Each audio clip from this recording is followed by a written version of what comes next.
This is a story about a world obsessed with stuff. It's a story about a system in crisis. We're trashing the planet, we're trashing each other, and we're not even having fun.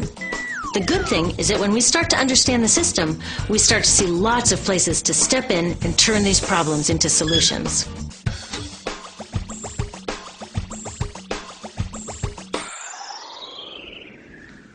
Can I tell you, I love my Pantene Pro V. Of the dozen or so personal care products that I use every day, it's the one I can't live without. It says it gives my dull hair the ultimate cool shine. How does it do that? I was wondering that while I was lathering it in my hair one day, so I read the ingredients right here. Sodium lauryl sulfate, tetrasodium EDTA, methyl isothiazolinone. What is this stuff? I took this list to some scientists who know how to read it. Turns out my Pantene contains a chemical linked to cancer. And lots of other products in my bathroom, from sunscreen to lipstick and even baby shampoo, also contain chemicals linked to cancer or other problems like learning disabilities, asthma, and even damaged sperm. Like most parents, I try to keep my family safe. But now I find out my bathroom is a minefield of toxins? What are we supposed to do? To find out the answers, we have to go back to one of the key features of our materials economy: toxics in, toxics out. If, at the factory, you pour toxic chemicals into a product, like baby shampoo, you're going to wind up with toxic baby shampoo, and toxics in workers, communities, and, babies. So let's take a closer look at this toxic outrage where it seeps into our lives every day, in the bathroom. The average woman in the U.S. uses about 12 personal care products daily. The average man about 6.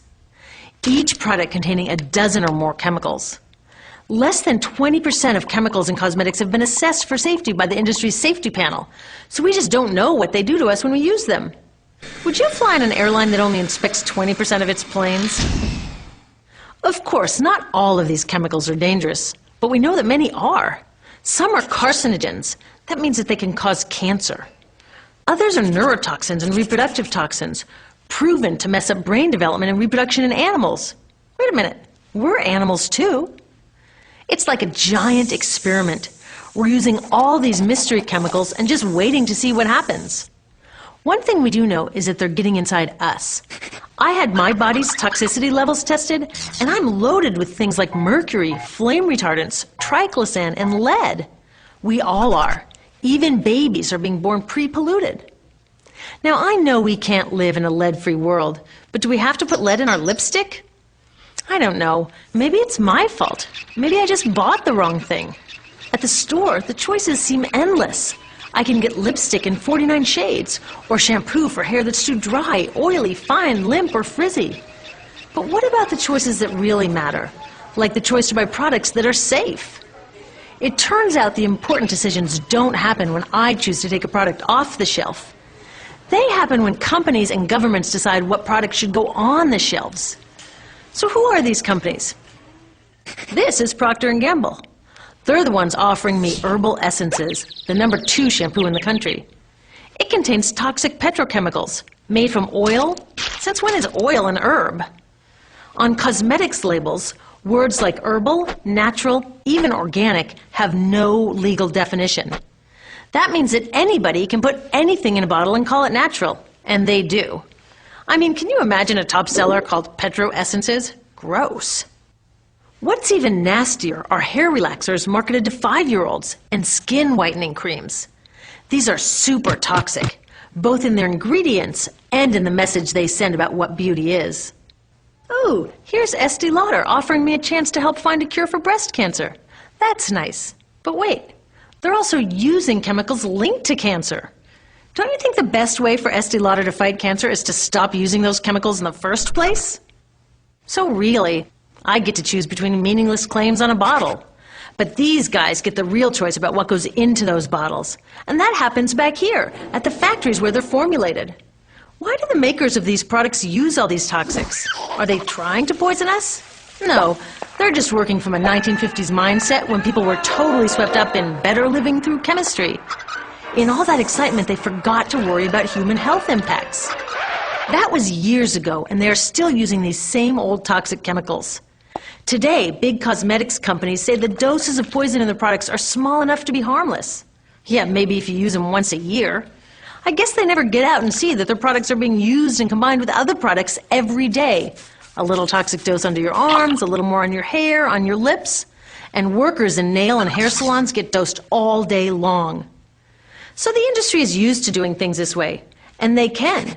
Because even now that scientists have linked the chemicals they're using to all sorts of problems, there are no laws to get rid of them. You're thinking, really? Come on, nobody's making sure that the stuff we smear all over our bodies is safe? Nope. The FDA doesn't even assess the safety of personal care products or their ingredients. Since 1938, they've banned just 8 out of over 12,000 ingredients used in cosmetics. They don't even require that all of the ingredients be listed on the label. Now, this is an example where we can all agree a little more government action would be helpful. This lack of regulation leaves a huge hole that the cosmetics industry is all too happy to fill. They set up their own committee to self-police their products, and compliance with their recommendations is voluntary. So the cosmetics industry is making the rules and then deciding whether or not to follow them. So you see, it isn't our fault that these toxic products are in our bathrooms. It's a whole broken system that's ignoring the simple rule: toxics in, toxics out. But we're not helpless. There are resources online that we can use to protect ourselves by identifying the best possible choices in the store. But the real action is with people working to change the system. Because if we really want to solve this problem, we got to start here with these guys. Women, parents, workers, people all over the country are demanding that Congress pass a new law, giving FDA the power to make sure that our personal care products are safe. We need common sense laws based on the precautionary principle. That means that when you're dealing with hazardous chemicals, just err on the side of caution. Let's not debate how much lead should be allowed in lipstick. Just get the toxic chemicals out of our products. Smarter laws would force companies to get past that old 50s mindset and figure out how to get us all clean and shiny without toxic chemicals. Can they? Totally. Many responsible cosmetics companies are already putting safer products on the market. Green chemists are developing substances that are designed to be safe and non-toxic in the first place. European governments have required the removal of many toxic chemicals, and companies have figured out how to comply. When cosmetics are reformulated to be safe and labeled honestly, then we can feel comfortable with the choices available at the store. We can choose bouncy hair or full hair, shiny lipstick or matte. We can even choose to feel beautiful without using 20 products. But we'll know that whatever we choose, the most important choice, the choice to be safe and healthy, has already been made.